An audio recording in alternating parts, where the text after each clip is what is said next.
Spreads in every direction.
So, dear Thầy, dear Sangha, can you hear me well? Today is Thursday, July 24th, the year 2014, and we are in the meditation Great Togetherness at Blue Cliff Monastery, and this is the first Dharma talk of the retreat for Happy Educator Will Change the World. And thank you very much for John Bell and Valerie to make a wonderful welcome to all of you yesterday. And from what I see, the majority people for educator, yes. And maybe 1/4 of the people come for the retreat for the first time. So this is a great opportunity for us to gather together as educators. I think we all have a good aspiration to help to educate the next generation of people, children, teens, students, and we try our best. And sometime after a few years, we encounter difficulty, obstacle, challenge, frustrations, and so on. And we try to find some better solutions, some other thing. I think typically teachers taught a certain topics in school, be it the math or philosophy or science. But I think there's a missing element into the classroom is about the element of mindfulness, of how to deal with strong feelings of anger,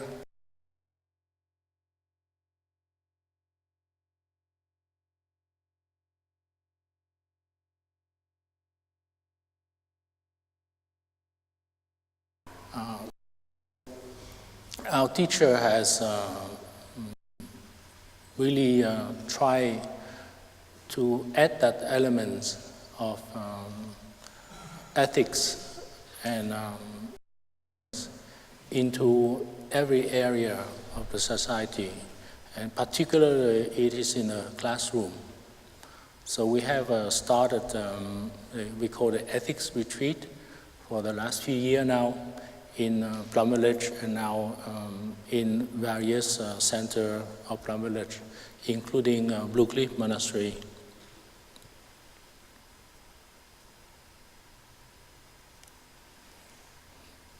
I think in many Asian, we very value educations, and the children respect and venerate the teachers. And I think it has been like that in a Western society, but slowly I think we lose that touch.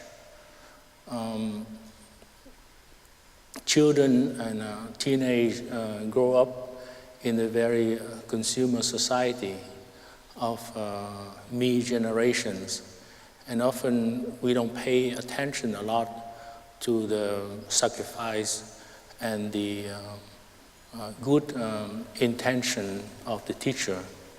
And teachers are very frustrating, try to do their job in the classroom. Say some children or teenage grow up in the broken family, in of heavy consumption, and it's difficult to concentrate or to learn the topics learned in a classroom. And I think that's what the intention to this title of this retreat. I think it's implied that maybe educators are not happy, and educators need to be happy, and that would change the world. So I hope to be able to share with you about our practice of mindfulness. I think some children in the north of Vietnam, they call their father Thay, that means teacher, their biological father. And that's how we place the value of teacher even higher than our father, because they teach new thing. And the monks, when become a full monks, our title is Thay, mean teachers. So often we call our teacher in Plum village Thay. But actually, all the bhikshu also have a title Thay as a Dharma teacher as well. And I think that's how we need to restore that sense of peace and calm, stability and leadership in the classroom.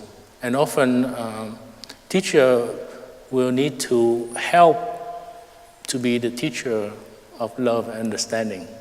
Because sometimes in a home, the children, the teenage, don't get that kind of education.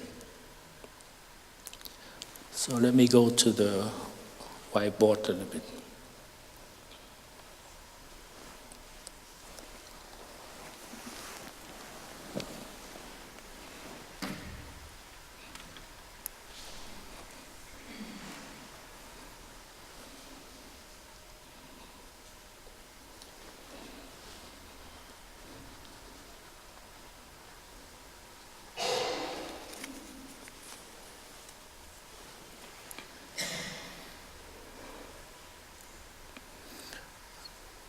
So we have a saying that say, charity starts with self. So if you want to change the world, we have to start with self first.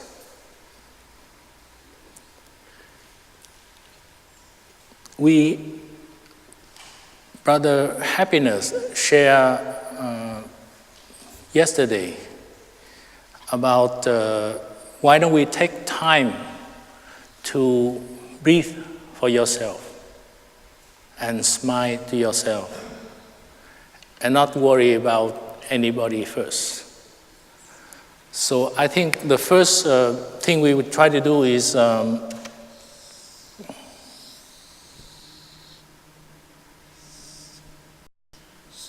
we need to have some introspection, be comfortable into our body, our mind, and transform our own suffering, our own lack of awareness, and be a stable presence so we can share it with others, with the children. And next, when we have that kind of sense stability, then we can share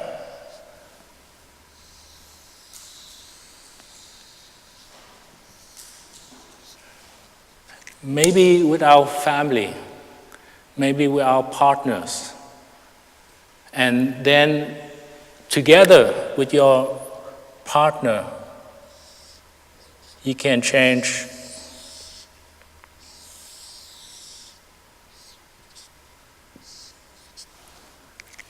our children. So we should start it first within the close circle.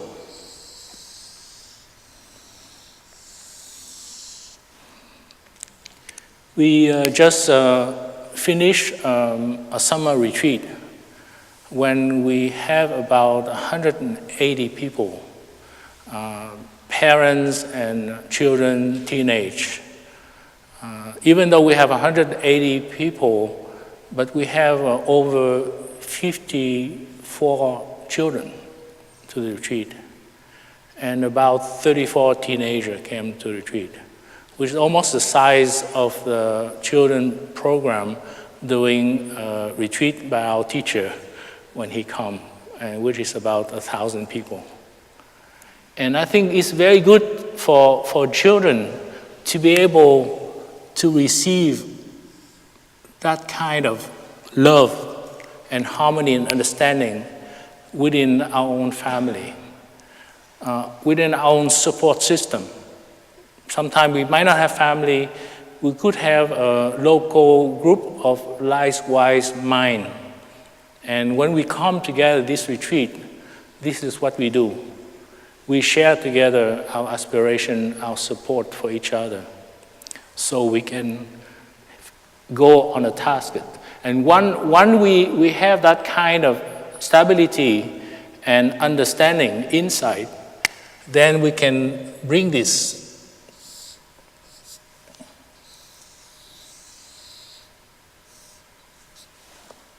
maybe to another person in our school, maybe your colleagues. The best is maybe the principal, maybe the colleagues first, some friends. Because that's why yesterday I asked that question, is there any school administrator here? And I think nobody raised their hand. And I think that's a missing element.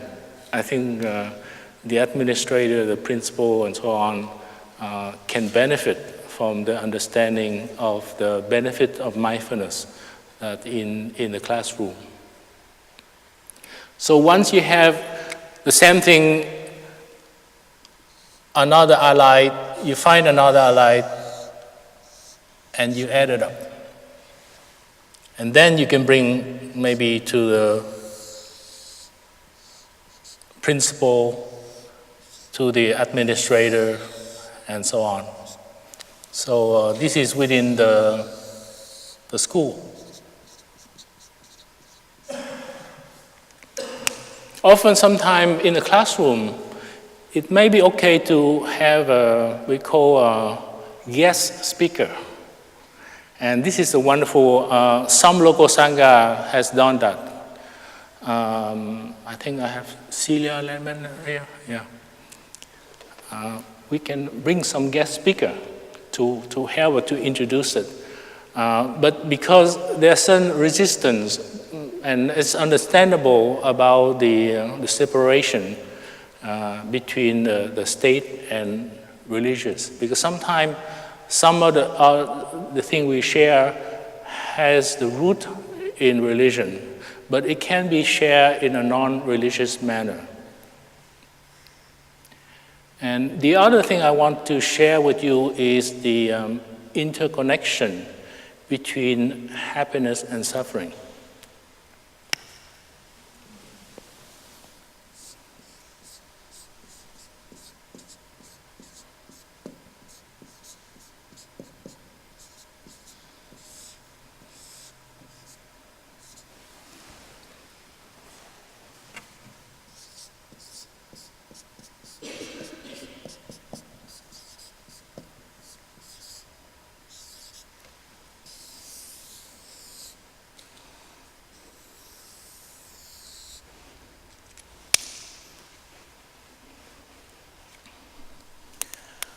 I think we all want happiness.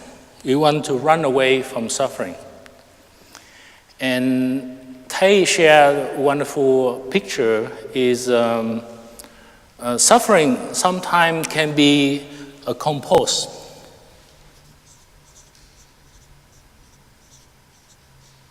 Or a mud. And happiness can be compared like a flower or a lotus plant.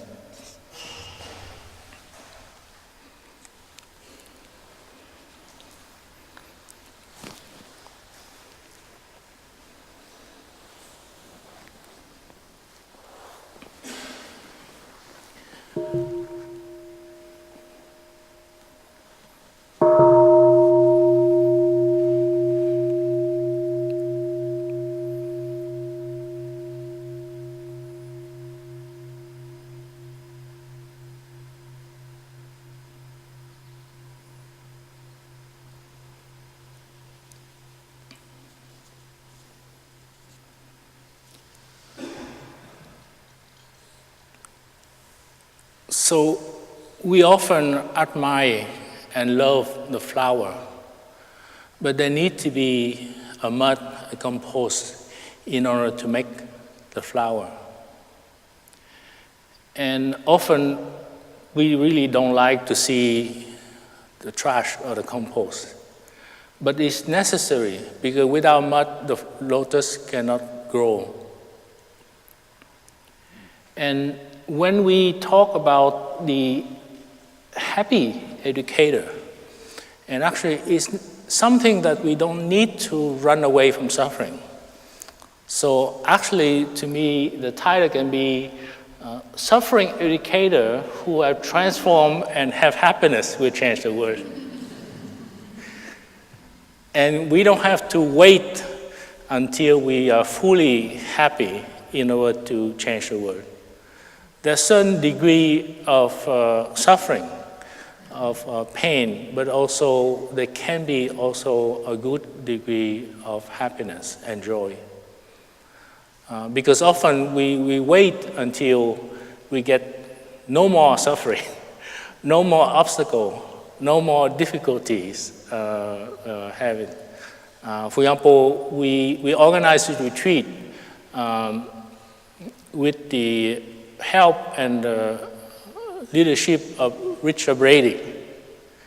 And at the last minute, he has an accident and he has difficulty and he cannot come to retreat.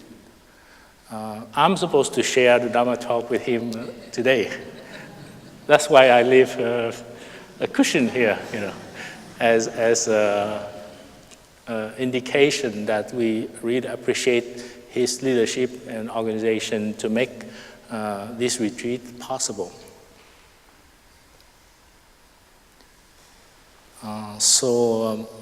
I know time is limited. Let me get to the thing.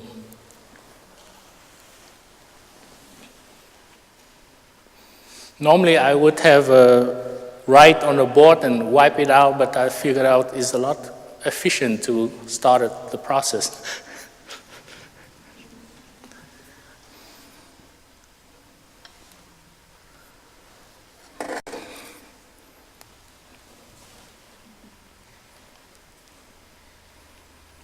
Some friends say that I have to try to use a PowerPoint or something. But I think they are more into it because I need the helper, and sometimes the equipment doesn't work. And I don't want to totally depend on the high electronic equipment.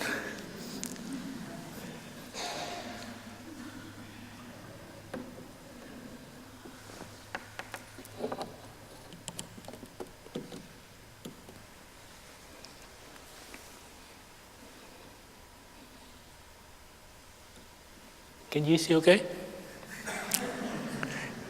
It's still small. Some of the sisters say I should write very big, but then there's no more room to write.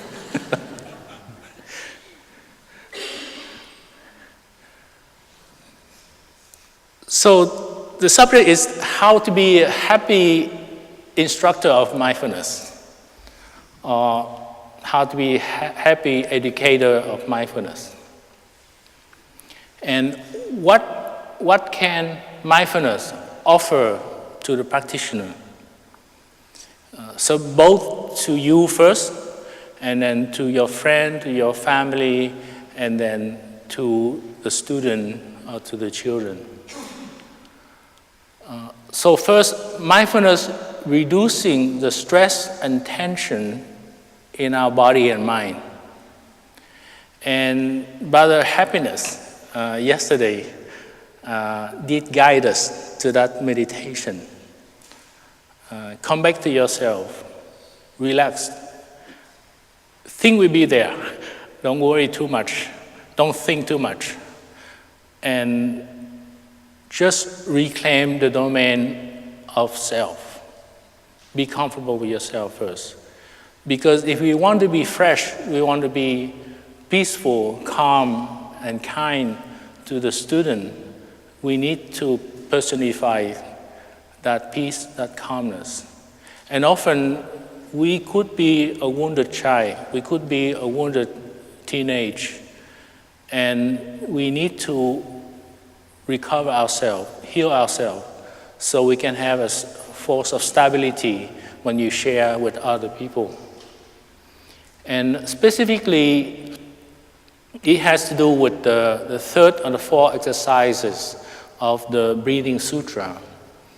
I think you hear a lot from many traditions, like mindfulness-based stress reduction, John Kabat-Zinn, IMS, Insight Meditation Society, and many of these teachings from Buddhism are based on the breathing sutra and the sutra of the four foundations of mindfulness, modernized, adapted to modern society.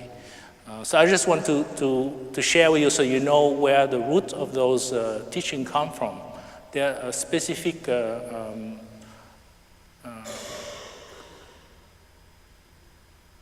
root to where the base, the foundation of the teaching come from. So we have the breathing sutra here.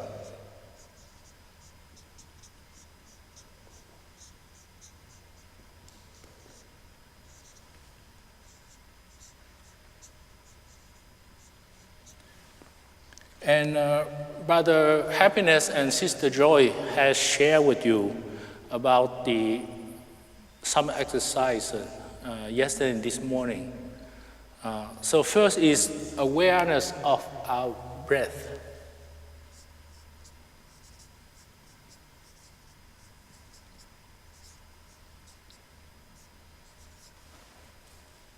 And then we follow our breath. We stay concentrated so we can focus and understanding what's happening in our body. So we call it follow our breath.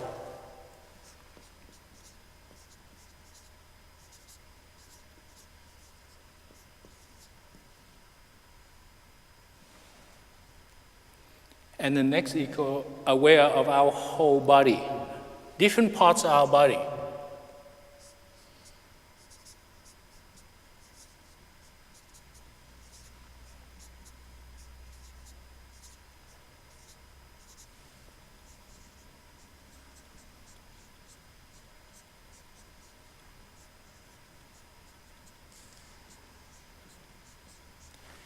And as we become aware of our body, we start to feel whether there is tension, pain in our body, and we release it. We release that stress and tension.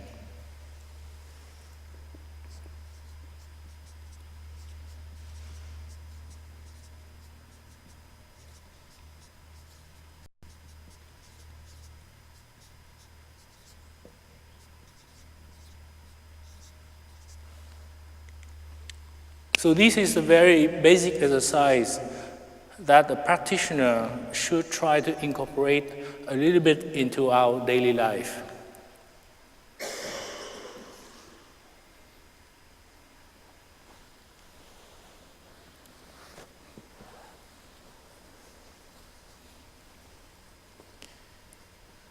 So it could be a little bit in the morning, after we wake up.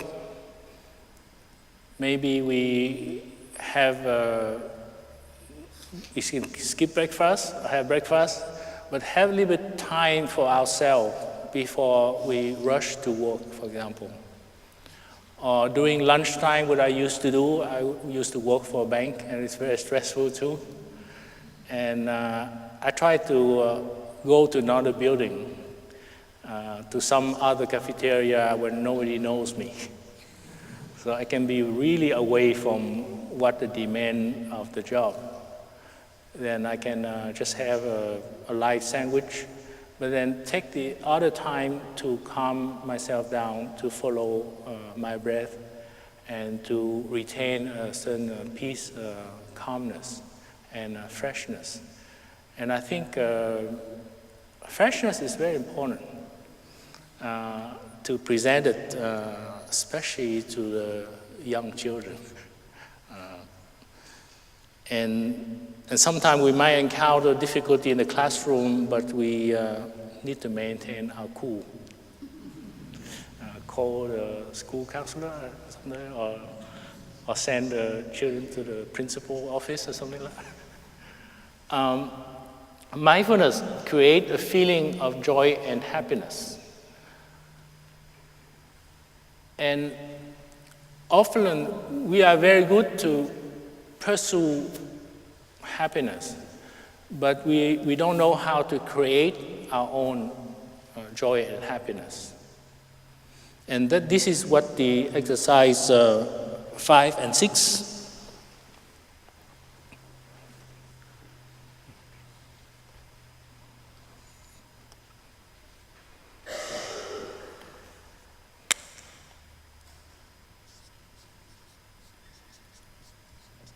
create feelings of joy and create the feelings of happiness.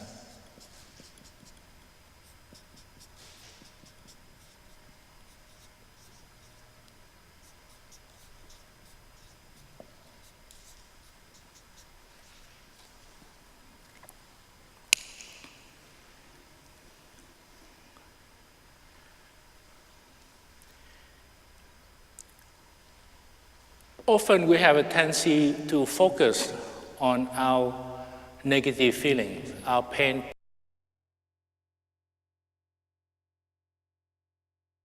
Condition for joy and happiness. And we just only focus on the negative side of our life. And I think we need to have mindfulness to help us to generate those feelings of joy and happiness. I think maybe I can use another craft to help it.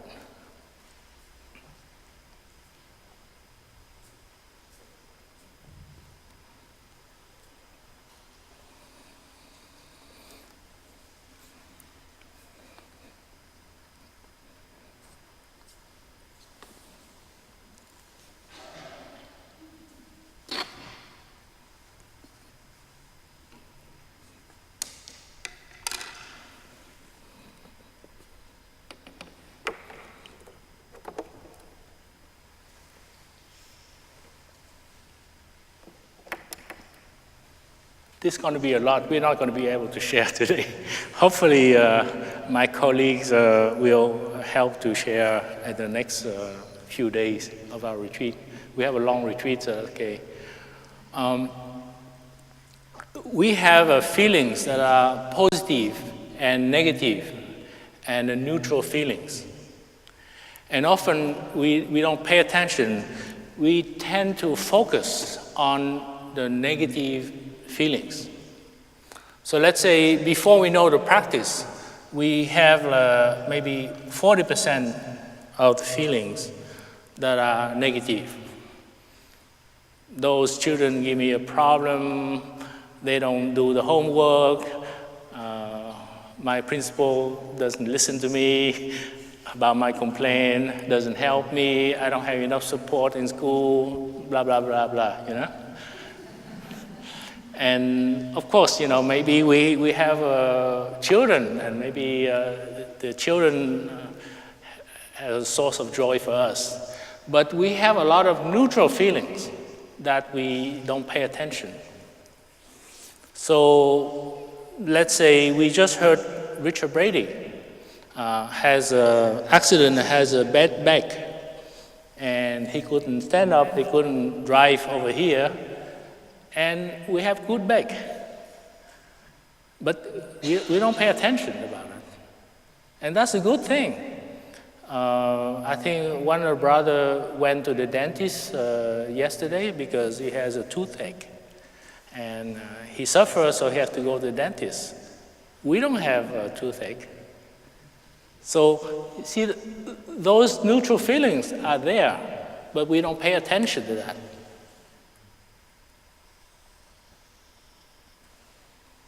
So it's just a shift of consciousness, a shift of point of view. We can generate a lot of positive feelings. We transform those neutral feelings into positive feeling. So let's say if we know the practice, we can shift that. So we can generate 60% of the positive feeling in our consciousness. And that makes us happy. That makes us fresh and being available to people. And we have to spend a lot of money. It's just a shift of consciousness. And with our friend who are wise mind, we can help to water the good seeds to each other, to bring support to other educators and helpers. And we don't have to add any new thing. It's just already there. And then the other one is, so I think we probably still have 30% neutral feelings, because if I keep on enumerate all the goodness element that help my happiness, then we don't have enough time. Like I have good feet, I have a good heart, I have good lungs, anything. We are young, yeah? And the other part is to transform those negative feelings, because we put in our upper consciousness a lot of positive feeling. So we don't have room to complain. We don't have room to worry about those negative feelings too much. So that's just a shift of consciousness using mindfulness. So that way we don't have to always depend on external conditions. Whether, oh, it was raining today, I'm not happy because it's rained today. The farmer's happy. The other thing about the relationship between happiness and suffering, we can have a happiness, but if we don't know how to cultivate, just like a plant, it can quickly turn to suffering. And if we have suffering, if we know how to understand the root of suffering, we can transform suffering and bring joy and happiness based on the suffering. I grew up in Vietnam during the War of Vietnam from 1955 until 1975.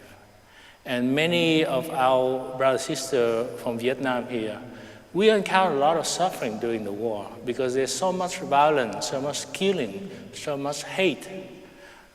Situation that happened in Iraq, situation that happened in Ukraine now.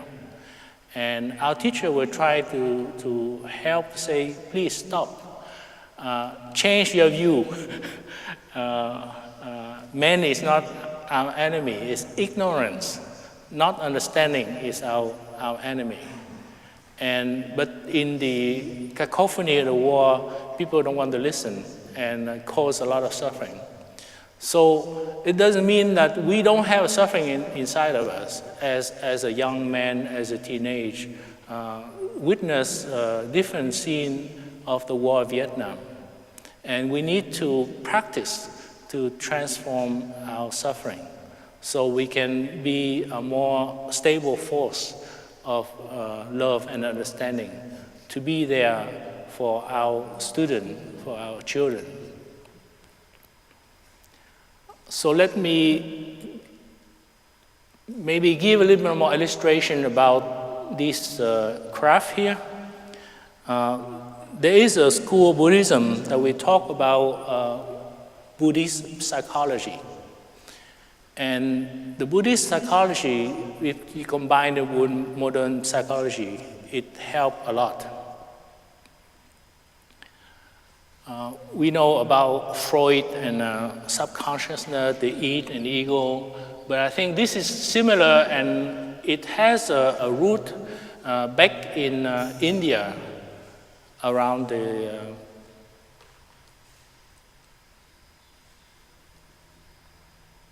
3rd century before the Common Era.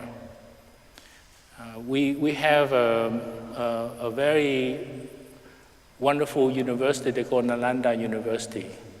And you can refer to the book Understanding Our Mind, where our teacher has written.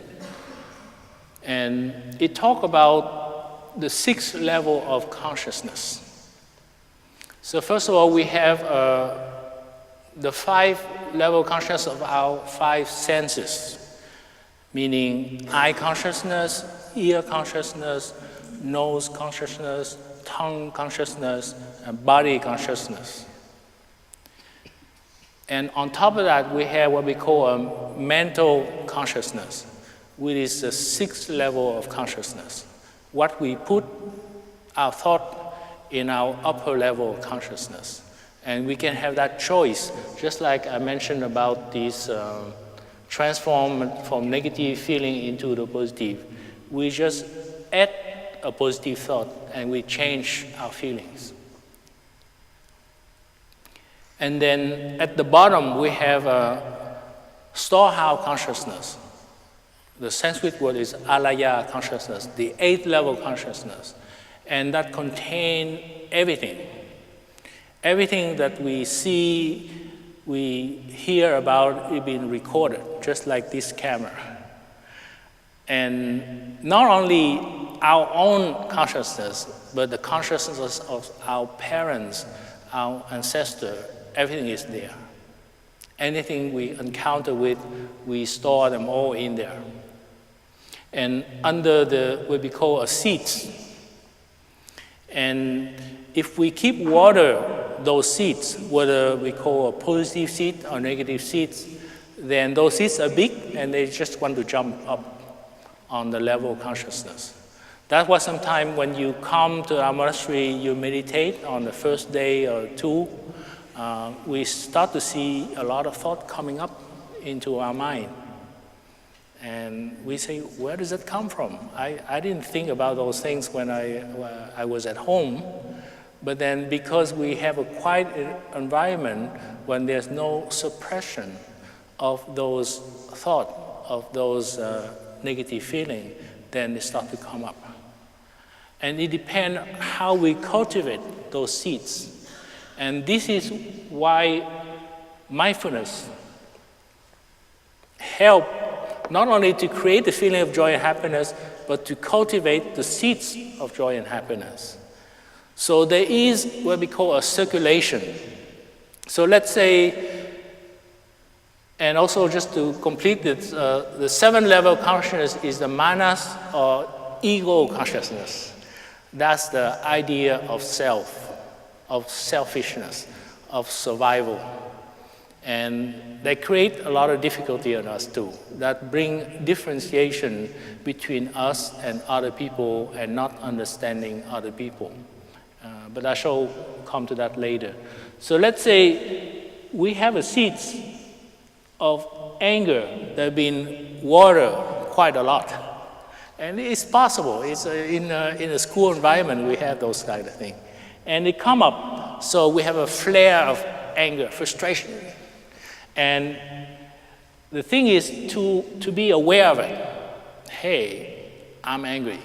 But if we don't have the practice, we are not aware. We don't control our anger. We don't know how to understand our anger. We're not even aware that we're angry. Me, angry? And we were shouting at people, we don't know about it. So with the regular practice of mindfulness, we can bring the energy of mindfulness in the upper level of our consciousness. And we can embrace it. And we can calm ourselves and invite it to come down to our subconsciousness, to our storehouse consciousness. So the thing is, just like any pressure valve in the water pipe or something like that, we have a pressure valve that releases the pressure and to help the circulation of the psyche. So it's very important to practice. Sometimes we have a guided meditation. Hopefully tomorrow we have some more of that. We help to circulate that level of frustration.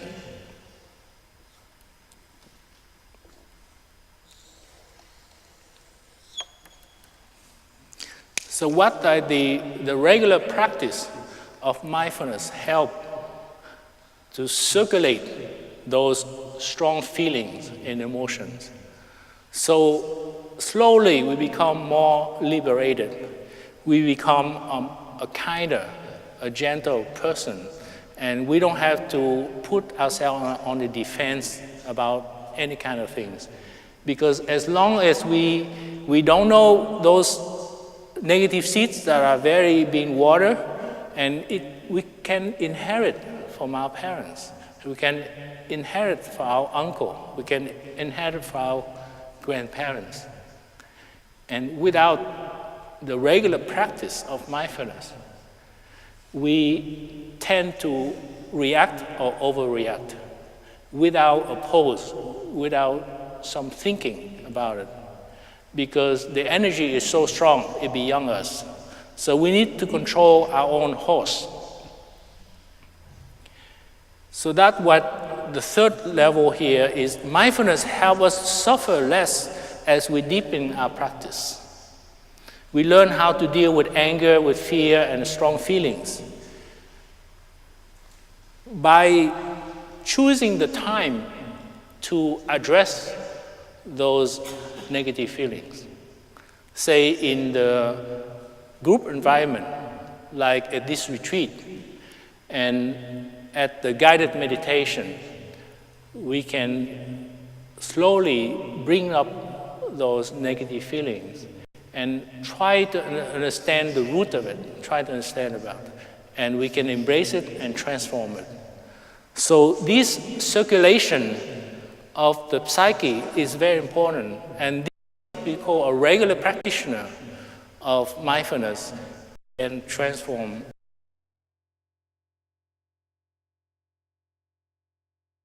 people to share with the children.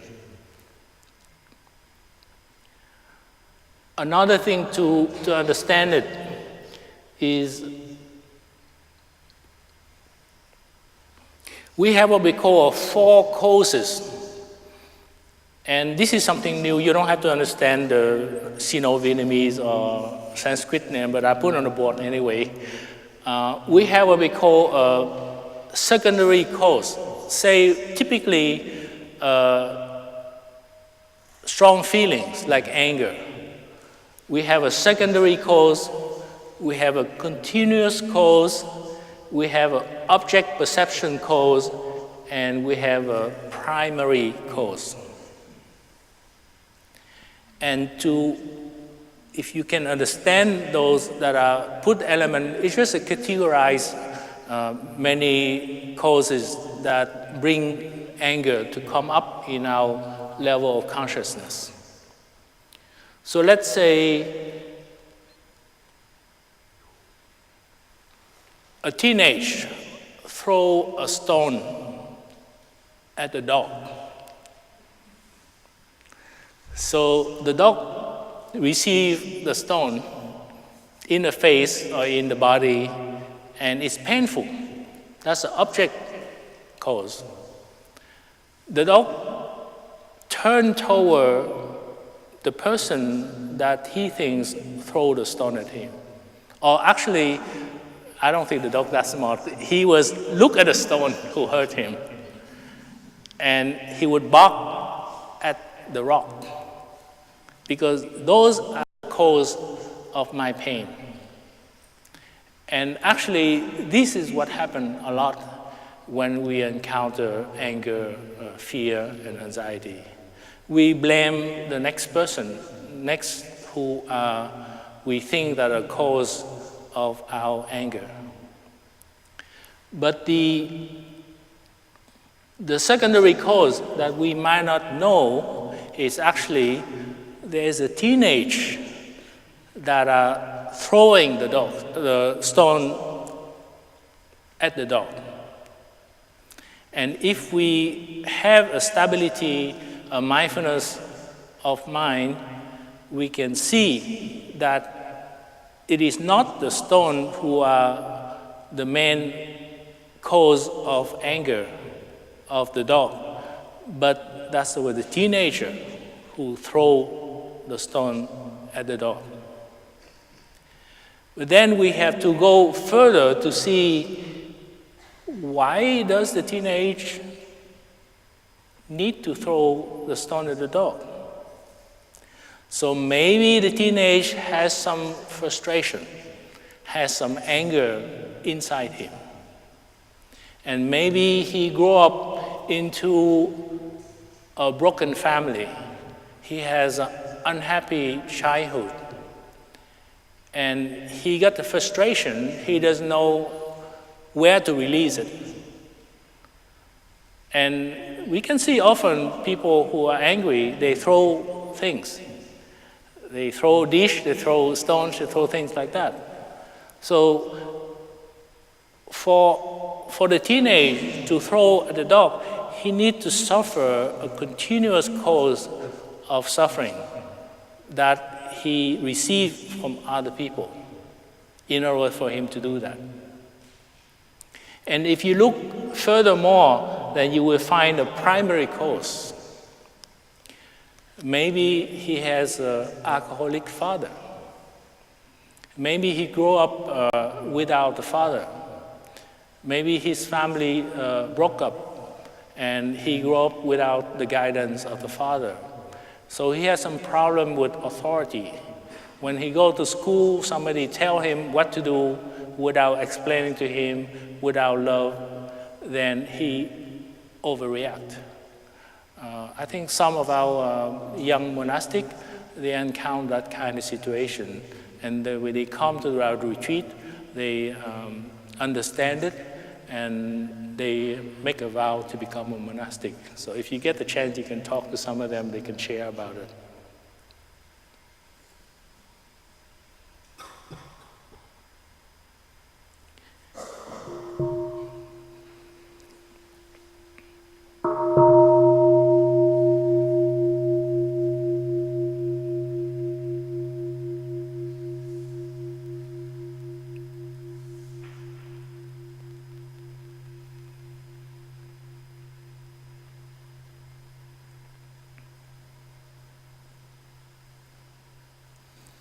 And last is mindfulness help us to get to right view and insight. In a sense, already I mentioned to you, when we got that chance to look deeply into the four causes of our feelings, whether it can be positive, negative, or neutral, and we know how to help it to circulate and transform them, then we already have the insight. We have the insight that it is not the rock that caused the pain to the dog, but the teenage. Or it is not the teenage that are really the only culprit that hurt the dog, but the broken family, or whoever the adult that make the teenage suffer. Then we have a more compassion, understanding, and we don't blame the teenager. We don't try to punish the teenager or the children. So when you encounter a situation in the classroom, when children are not able to study, are not stable and create difficulty in the classroom, that's why we have a school counselor. And we ask for help. We can have somebody to sit and listen to the difficulty of the children and not necessarily have to punish the children. And I want to add about something our teachers shared recently is mindfulness is not a tool or an instrument, but a way of living, a path. So when we want to teach mindfulness, we have to personify it. There is a growing trend among the society is to apply mindfulness as a little piece here and there to solve problem right away. I heard in the military, now they want to have somebody teach mindfulness in order to be a better soldier, a better killer.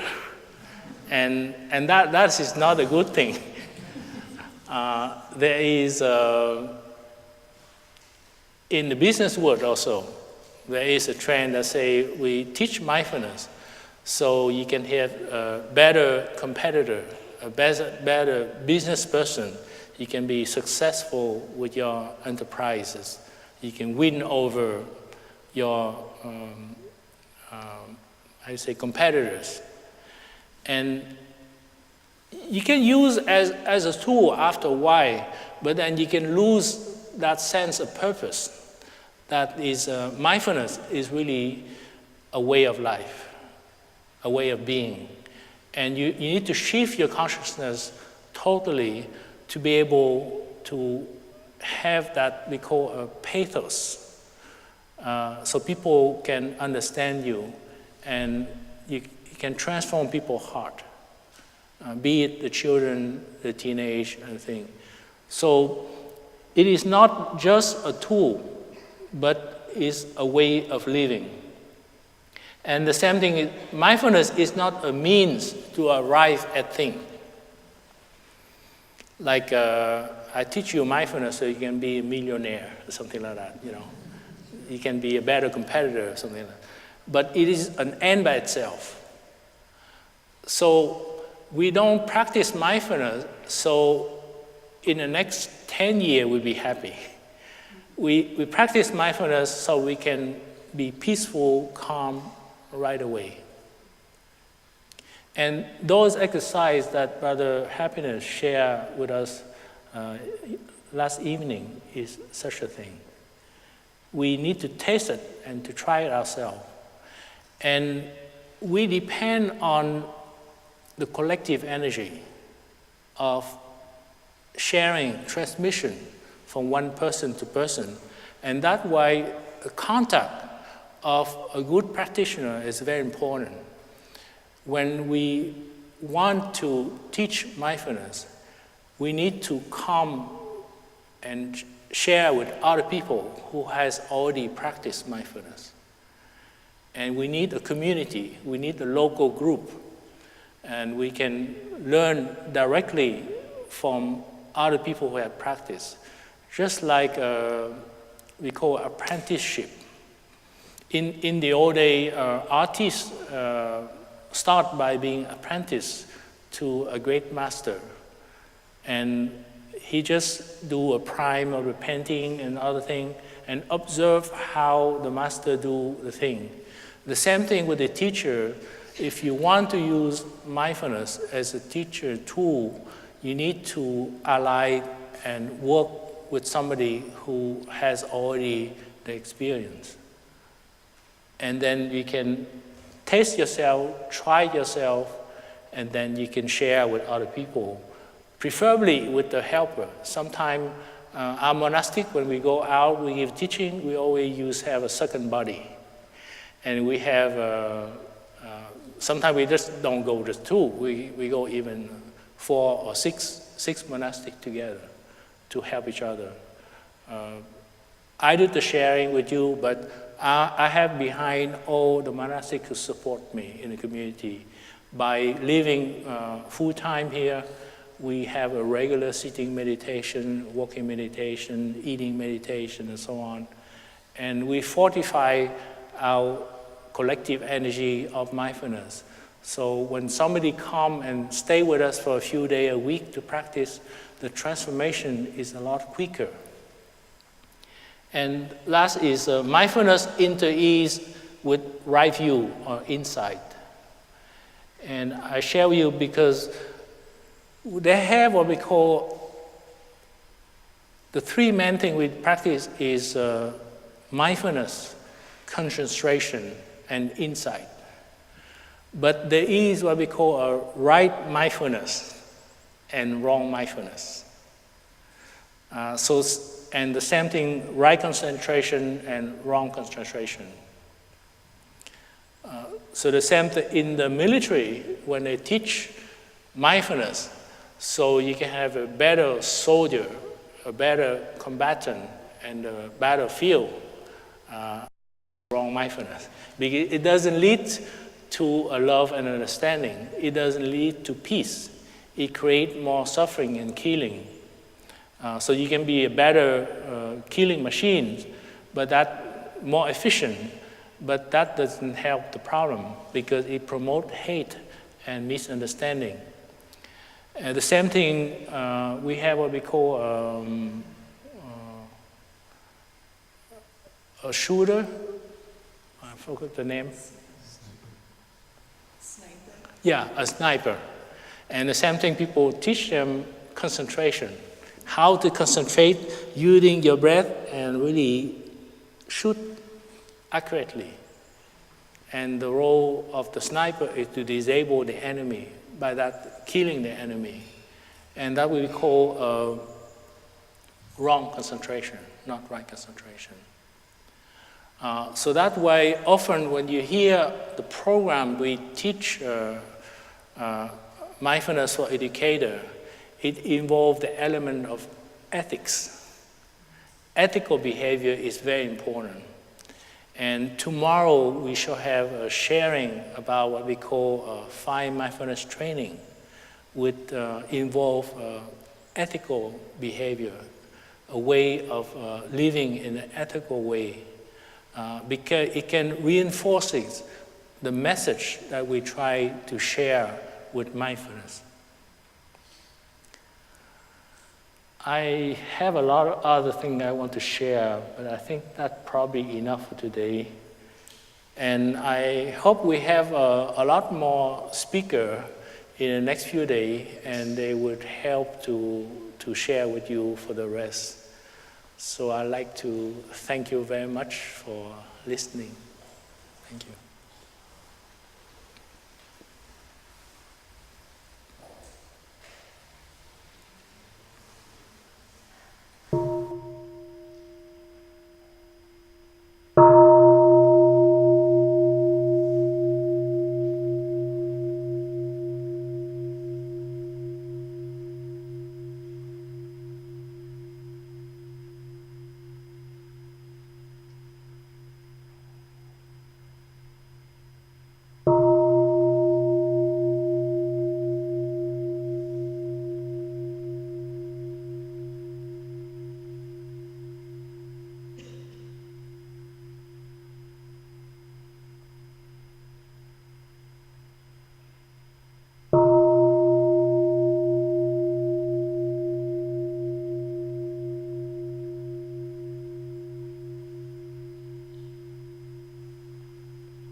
We can uncross and massage our legs, and maybe the organizer